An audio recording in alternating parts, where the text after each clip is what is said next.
The guardians of the spring ڈوز کے دل کی گہرائیوں میں جہاں درخت قدیم گاتے اور دریائے ستاروں کی روشنی جگمگاتے، وہاں جانوروں کا ایک گروپ رہتا تھا جو کسی دوسرے کے برعکس تھا۔ وہ محافظ تھے، ایک بہادر اور متنوع ٹیم جسے جنگل نے خود اپنے رازوں کی حفاظت کی، فطرت کی توازن کو برقرار رکھنے کے لیے چنا ہے۔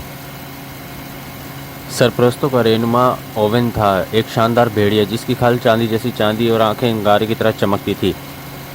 ایک چالاک الو ہوا کی سرگوشیوں کو سمجھ سکتا تھا۔ ٹیڑھا ایک عقلمند بوڑھا کچھوا بھی تھا جو جنگل کی تاریخ کو اپنے کھول پر لے جاتا تھا، اور زہیر پہ ایک تیز اور شرارتی لومڑی جس کی ہنسی سیاہ ترین دونوں کو بھی روشن کر سکتی تھی۔ اس کے گروپ کی گول کرنے والی مرینا تھی، ایک خوبصورت اور جو دریاؤں اور ندیوں کے ساتھ بات چیت کر سکتی تھی۔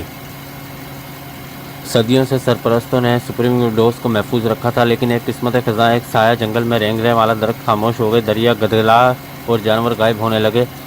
جلدی دریافت کر لے کہ ایک قدیم قوت جسے طویل عرصے سے غیر فعال سمجھا جاتا تھا بیدار ہو گئی تھی۔ شیڈ، ایک بدحواس روح بو جو خوفناک اتفاقی کا شکار تھی۔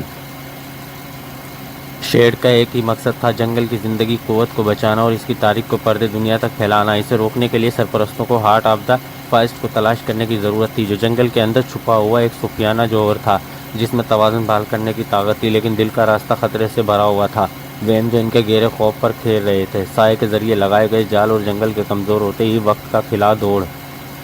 اورن نے الزام کی قیادت کی، اس کی چیخ جنگل کی مخلوقات کو ایک ساتھ کھڑے ہونے کے لیے نکال رہی تھی۔ لونا نے اپنی دہشتمندی کا استعمال کرتے ہوئے انہیں غدارانہ راستوں سے گزارا، جبکہ ٹیرا کے قدیم علم نے دل کی حفاظت کرنے والی پہیلیوں کو سمجھنے میں ان کی مدد کی۔ ریفریجریٹر، تیز سوچ اور مرینا کے پانی سے تعلق نے انہیں لاتعداد خطرات سے بچا لیا۔ آخرکار کئی دنوں کے خطرناک سفر کے بعد وہ جنگل کے دل تک پہنچے، ایک چمکتا ہوا کرسٹل جو زندگی کے ساتھ دوڑتا ہے، لیکن یہ سایہ ان کا انتظار کر رہا تھا۔ ایک موسمی جنگ سے سرپرستوں نے اپنی پوری طاقت کے ساتھ لڑا، صلاحیتوں کا استعمال کرتے ہوئے شیڈو کو کمزور کیا۔ اورن کی ہمت، لونا کی حکمت، ٹیرا کی لچک، زیفر کی چالاکی اور مرینا کی ہمدردی نے مل کر اندھیرے سے زیادہ مضبوط وقت پیدا کی۔ ایک حکمت متعدد کوشش کے ساتھ انہوں نے دل کی طاقت کو استعمال کیا اور سایہ کو واپس باطل میں ڈال دیا۔ جنگل روشنی اور گانوں میں پھوٹ پڑا۔ جب زندگی سرگوشی کے جنگل میں واپس آئی، سرپرستوں نے اپنا گھر بچا لیا تھا، لیکن وہ جانتے تھے کہ ان کا کام کبھی بھی صحیح معنوں میں نہیں ہوا تھا۔ اس دن سے جنگل کے جانور ہم آہنگی سے رہتے تھے، یہ جانتے ہوئے کہ جب تک محافظ ہیں ان پر نظر رکھے ہوئے سرگوشی کرنے والا جنگل ہمیشہ جادو اور حیرت کی جگہ رہے گا۔ دیکھیں دوستیں، اگر آپ ہمارا چینل سبسکرائب کر دیں گے تو آپ کا کیا جائے گا؟